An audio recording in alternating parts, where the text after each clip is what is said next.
Reducción de la plantación de hoja de coca en 30%, uno de los logros de este gobierno, es lo que ha referido el ministro del Interior, José Luis Pérez Guadalupe. Así es una cifra importante que ha sido comentada esta tarde por los comisionados.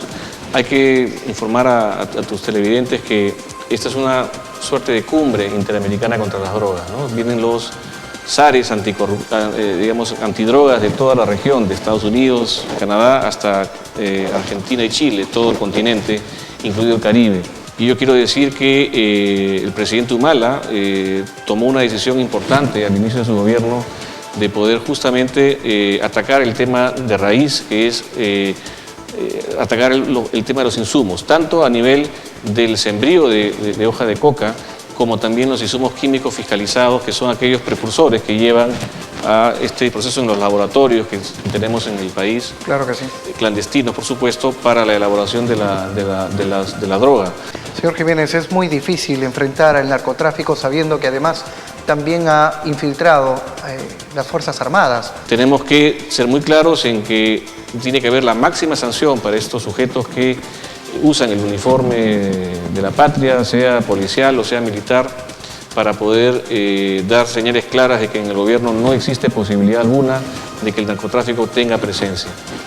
Hay que tener mucho control en cómo, ahora que estamos entrando en una campaña electoral, en cómo el financiamiento ilegal, digamos, sea por casos de corrupción, sea por casos de crimen organizado, sea por casos de narcotráfico, pueda penetrar en la vida política del país. Y creo que en ese sentido, el debate que se está dando en el Congreso, yo quiero pedir que los televidentes, los ciudadanos del Perú, puedan seguir ese debate, porque no puede ser que las organizaciones políticas estén planteando no ser fiscalizadas, estén planteando que no existe ninguna posibilidad de control sobre los aportes que reciben de manos privadas, como lo están planteando, y ni siquiera quieran recibir los aportes públicos.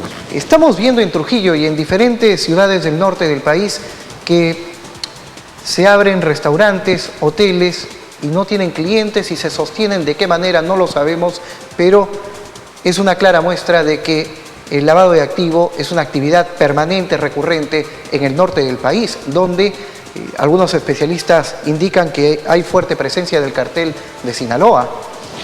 Sí, mira, este es un fenómeno muy grave. Los estimados de dinero negro que entra a la economía son bastante altos, ¿no? Se habla de 5.000 millones de dólares. Nosotros, el año 2012, elaboramos, yo en ese momento era ministro de Justicia, elaboramos la nueva ley de lavado de activos.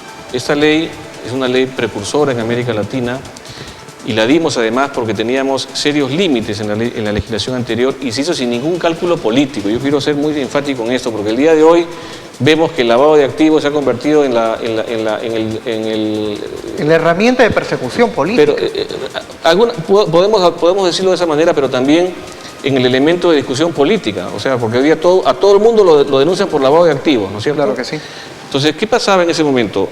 Uno de los casos más emblemáticos que hemos tenido en el Perú, el caso Sánchez Paredes, no voy a hacer ningún juicio de valor, simplemente voy a narrar lo que es un hecho histórico, no pudo avanzar porque en el caso de los Sánchez Paredes no se identificó el delito fuente. Para que tú puedas hacer una investigación de lavado de activos, para que lo entienda el público, tú tienes que tener en la legislación anterior el delito por el cual se generaron las ganancias. Era crimen organizado, por ejemplo, los extorsionadores, esos dineros entran al mercado, compran casas, compran grifos, con las plata que extorsionan a la gente. Los narcotraficantes, con lo que ganan de la droga, compran bienes. Claro que sí. Eso es el lavado, pero hay un delito previo. O sea, el delito de lavado no es un delito que per se se comete, sino que requiere un delito fuente, un delito que determine el origen de los fondos ilícitos. Claro. En el caso de Sánchez Paredes, la Corte Suprema determinó que no se había encontrado el delito fuente y por lo tanto no había forma de perseguirlos por lavado de activos.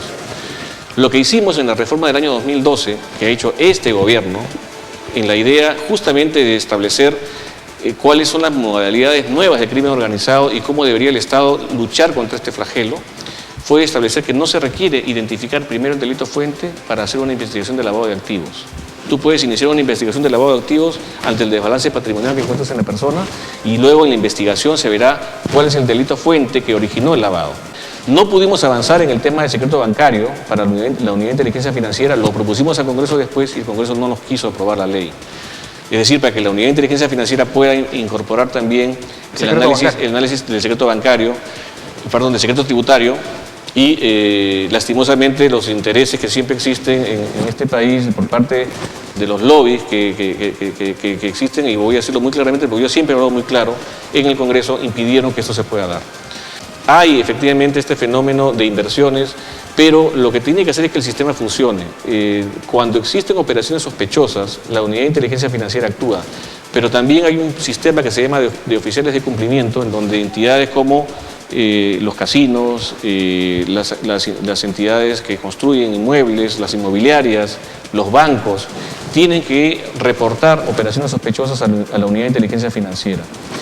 Y el día de hoy, justamente en las reuniones de esta cumbre interamericana de drogas que se está haciendo en Trujillo, y quiero resaltar el hecho de que Trujillo sea una sede de una reunión internacional muy importante, ha informado de cómo se ha venido avanzando también en identificación de operaciones sospechosas que se están remitiendo al Ministerio Público.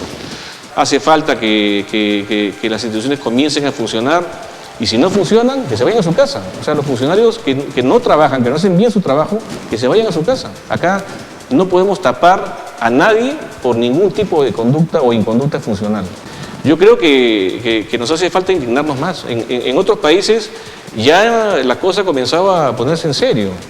Y acá todavía estamos viendo la cosa de manera muy de costado y lamentablemente enfocados en asuntos políticos, en persecuciones políticas, cuando tenemos realmente temas muy en serio, el lavado de activos, cómo los delincuentes están trabajando en el país sin que el asunto tenga mayores elementos de trabajo entre el Estado y la sociedad civil. Creo que tendremos que trabajar mucho más y creo que los ciudadanos, y ojo, porque no todo lo tiene que hacer el Estado, los ciudadanos tienen que cumplir un papel también. Los ciudadanos tienen que ser vigilantes, tienen que ser críticos, tienen que ejercer ciudadanía. Y en ese sentido, creo que casos como el del Consejo Nacional de la Magistratura, que realmente es vergonzoso, o lo que pasó el otro día en el Congreso, en donde esta cosa terrible, exactamente, pero de lo peor, ¿no es cierto? De la cosa más grave que entre los peruanos nos lanzamos cuando queremos ya entrar a los puñetes, ¿no? Entonces creo que eso no le hace bien a la democracia, pero los ciudadanos tenemos que comenzar a indignarnos. Y creo que esa indignación tenemos que reflejar en las urnas, ¿no es cierto? Aquellos que están afectando los valores, los principios, la forma adecuada de hacer política, tienen que irse a su casa, que se dediquen a otra cosa, que no estén dirigiendo el país. ¿Usted cree que este gobierno no ha sabido enfrentar a la delincuencia, a la inseguridad ciudadana? A ver, yo creo que es un tema muy complejo y el gobierno ha dado signos y evidencia de que efectivamente este es el problema número uno del país. El problema de la delincuencia, no solamente de ahora, sino de hace años. Pero que no es una percepción. Es un problema real, o sea, eso es indudable. Yo entiendo dónde va tu pregunta, pero lo que tenemos que ver es en qué medida los gobiernos efectivamente han contribuido a menguar o a, digamos, superar este problema. Es un problema endémico, primero. Es decir, que la delincuencia ha existido siempre y probablemente va a existir siempre, ¿no? Tenemos hoy día 30.000 policías más, es un esfuerzo enorme del Estado peruano. Hemos equipado a la policía con mayores instrumentos, ha habido una inversión pública gigantesca en estos años en materia policial. Lo que pasa es que son tantas las necesidades que existen en la policía que la inversión ha sido probablemente muy poca todavía. Creo que hace falta muchísimo trabajo en materia de equipamiento aún, pero también en compromiso de la policía para atacar el problema. Va a ser un reto para el próximo gobierno continuar con lo que se ha avanzado ahora y, por supuesto, yo lo que quiero es escuchar a los candidatos a hacer propuestas en serio.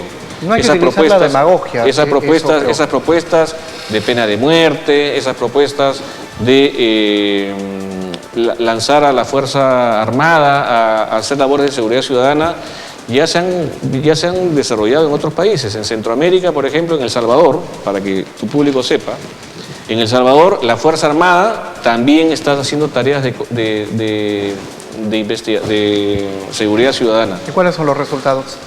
Muy malos. La tasa de homicidios en El Salvador es 91 homicidios por cada 100.000 habitantes. El promedio de América Latina es más o menos 20 homicidios por 100.000 habitantes. Pero yo quiero escuchar a los candidatos a ver qué es lo que van a hacer, más allá de decir que conmigo el crecimiento se va a retomar. A ver, ¿cómo? Se refiere a Alan García. Me refiero a todos los candidatos. Yo en particular no tengo ninguna preferencia. Yo no estoy en ninguna candidatura. Yo voy a regresar a mis actividades profesionales o estoy viendo las posibilidades, pero no voy a meterme en política y quiero eso. ¿Ya está curado esto? ¿Perdona? Está curado esto. No, ha sido la verdad, la gente que nos está escuchando, la política en el Perú es muy dura. Claro que sí. Muy dura. Felizmente yo, digamos, no tengo ningún cuestionamiento porque quizás no tenía pasado